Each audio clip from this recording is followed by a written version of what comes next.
Today's class is on gravitation.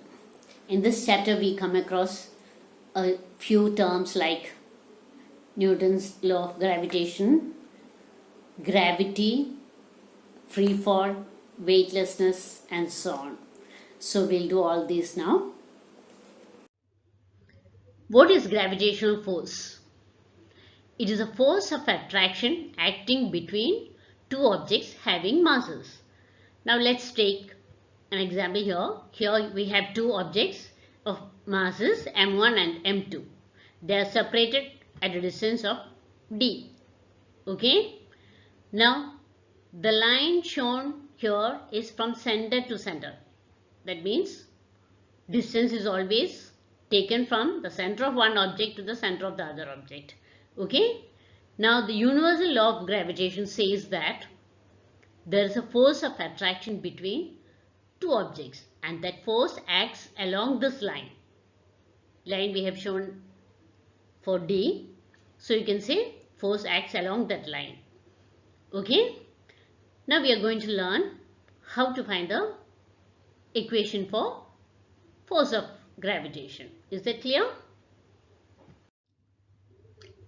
Newton's universal law of gravitation states that the force acting is directly proportional to the product of their masses. So you can say F is directly proportional to m1 into m2. And also it says F is inversely proportional to square of the distance. So you can write it as F proportional to 1 by d squared. Now we'll combine these two and write F is proportional to m1 m2 by d squared. Okay, now you have to change this proportionality symbol to equal sign, isn't it? For that you have to use a constant. So you write it as F is equal to G into m1 m2 by d square, where G is the constant that we take. Okay, G is a gravitational constant. Is that clear? Now we are going to find out the value of G using this formula. Okay. F is equal to G m1 m2 by d square. Therefore, you can write G is equal to F into d square by m1 m2. Okay, by cross multiplication. And then bringing m1 and m2 to the denominator, you will get G is equal to F d square by m1 m2. And this value is a constant. It's the universal constant. Okay, it is true for any two objects anywhere in the universe. Okay, so you call it as a universal constant, and its value is equal to 6.67 into 10 to the power minus 11 Newton meter square by kg square. Look at the unit. Unit is very important. How did you get that unit? G is equal to F d square by m1 m2. F, unit of F is Newton, d square distance square meter square by m1 into m2 will become kg into kg square. That's how you get that unit. Is it clear? Now remember, it's Henry Cavendish who calculated this value. Okay. Now you are going to learn the relationship between small letter g and capital letter G. What is the small letter g? Small letter g stands for acceleration due to gravity. What is this acceleration due to gravity? It is the acceleration acquired by an object when it is under free fall. That means when the earth pulls an object towards it, it moves with an acceleration. And the value of g depends upon the place where you live. Okay. Now we'll see the relationship.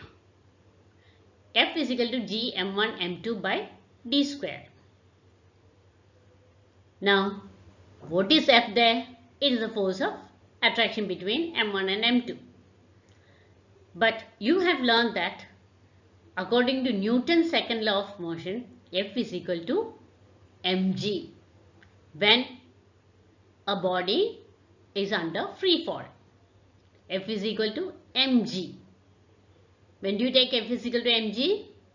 When the object is moving under the gravitational pull of the earth. Okay, so you can substitute F as mg and write F is equal to mg, and therefore mg is equal to g m1 m2 by d square will become g into m1 we have taken as the mass of the earth, because it is the earth that is pulling the object. Is that clear? So instead of m1 you put me. Me stands for mass of the earth. Okay, and the other small letter m is the mass of the object, and therefore you can write it as gmem by r square. R square stands for the square of the radius of the earth. R is the radius of the earth. Is that clear? So you can write g is equal to gmem by m square, where m and m will get cancelled. Understood how you got it? You brought m from the left side to the right side. It comes in the denominator. Numerator also you have m. These two are equal and therefore it will get cancelled. And final equation what you get is gme by r square. That is the relationship between g and capital letter G. Acceleration due to gravity and universal constant g. So have a look at it once again. We started from the formula F is equal to g m1 m2 by d square. Then using Newton's second law we have written F is equal to mg. Therefore equating that, mg is equal to mem by r square you write, where me stands for the mass of the earth and r is the radius of the earth. Distance will become the radius of the earth. Any doubt in that? You have taken the distance to be the radius of the earth, because the object you consider is on the surface of the earth, isn't it? So from the center to the surface is the radius. And then bringing m to the denominator on the right hand side, it will get cancelled and you get this equation g me by r square. So you can say g is equal to, small letter g is equal to capital letter G me by r square. Me stands for the mass of the earth, r is the radius of the earth. This relationship you have to learn. You may get it for the exam. Even to derive also you get questions. Now we'll see the difference between gravity and gravitational force. Gravitational force you use for the force of attraction between any two objects in the universe. But the word gravity we use usually for the attraction between the earth and an object on it. Understood? Gravity is used when you use earth as one of the objects. Is that clear? Gravity is also gravitational force. Gravity is also gravitational force. Remember that. But we use the word gravity for the force of attraction between the earth and an object on it. Okay? Next one is the difference between small letter g and capital letter G. You have learned what it is. Small letter g stands for acceleration due to gravity and capital letter G stands for universal constant.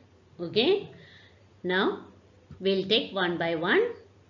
The first point is that small letter g is nothing but acceleration acquired by a body due to Earth's gravitational pull on it. Understood what it is? It is the acceleration acquired by a body due to the pull of the earth on it. So when a body is under free fall, the earth attracts that object and that's why it is coming down, isn't it? So it will be moving with an acceleration. that acceleration due to gravity is nothing but small letter g. Okay, now what is capital letter G? That is numerically equal to the force of attraction between two masses of 1 kg each at a distance of 1 meter. How did you get that? Remember?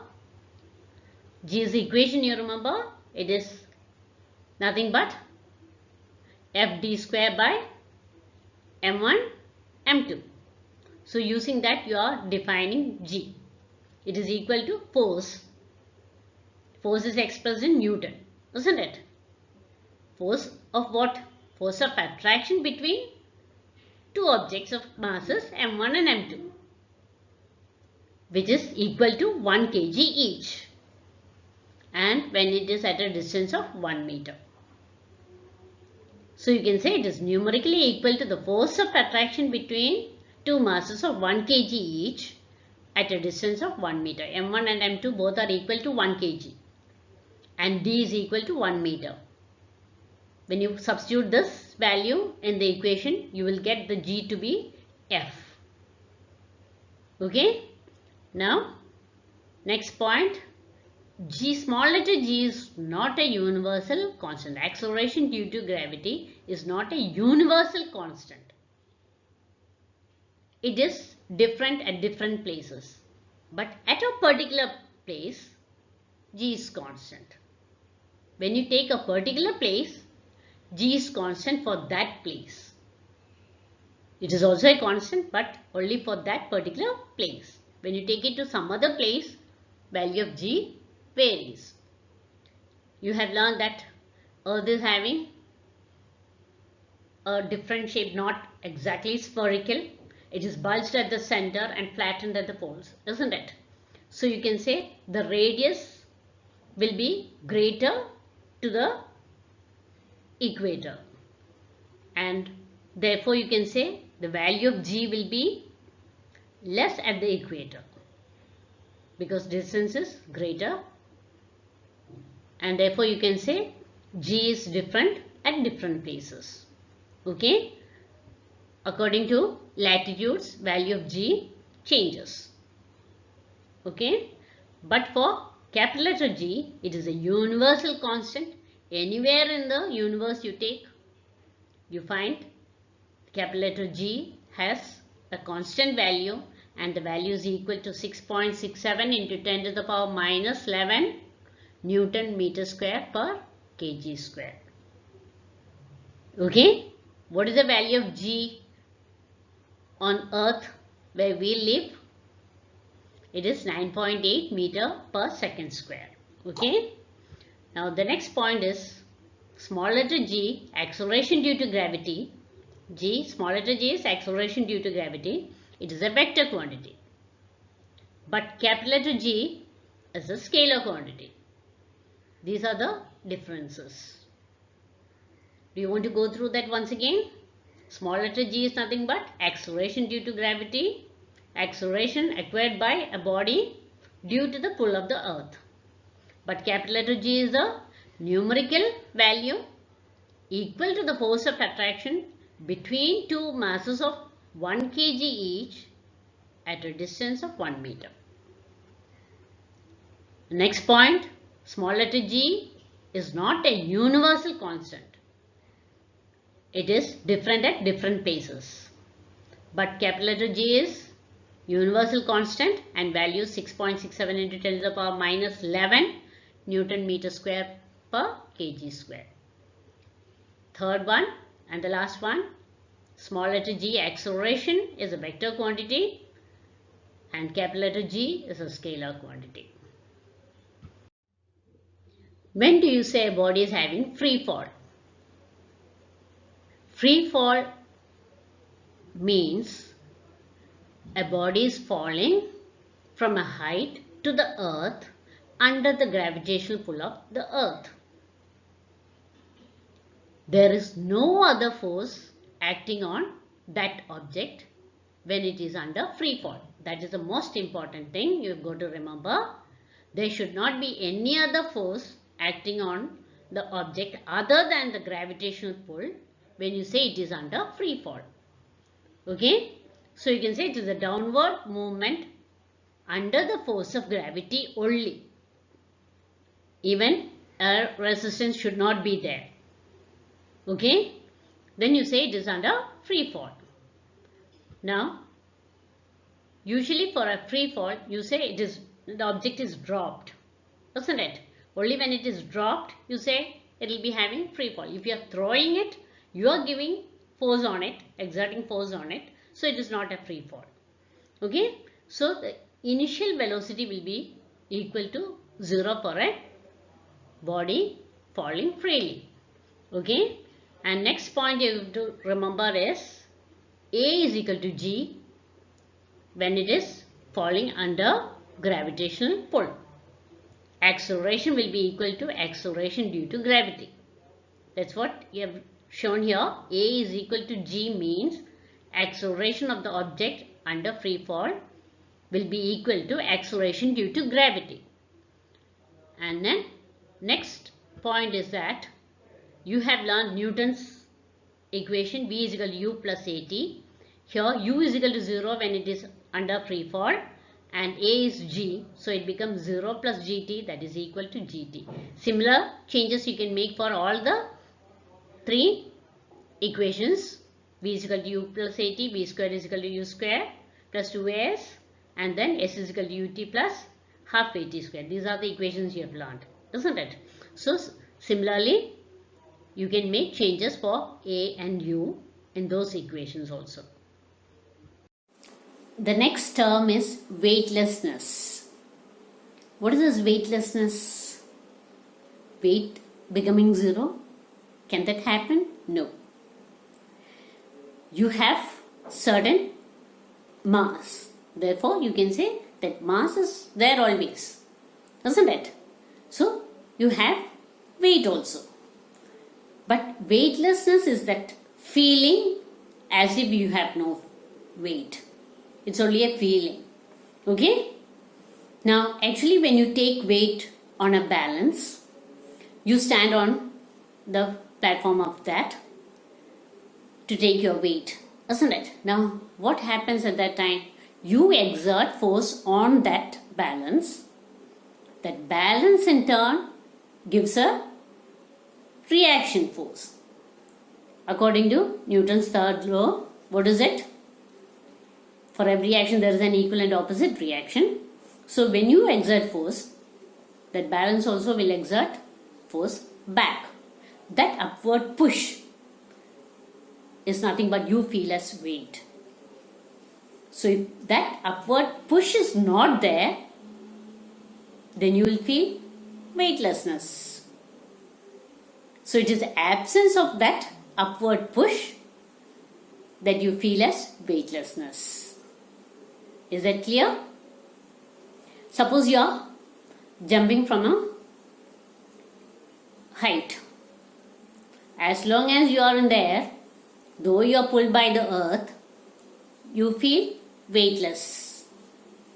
Only when you reach the ground, when you touch the ground in turns pushes you upward. Then you feel that weight. Okay, if there is no ground, then you will not feel weight. Then you say it is weightlessness. Hope it's clear to you.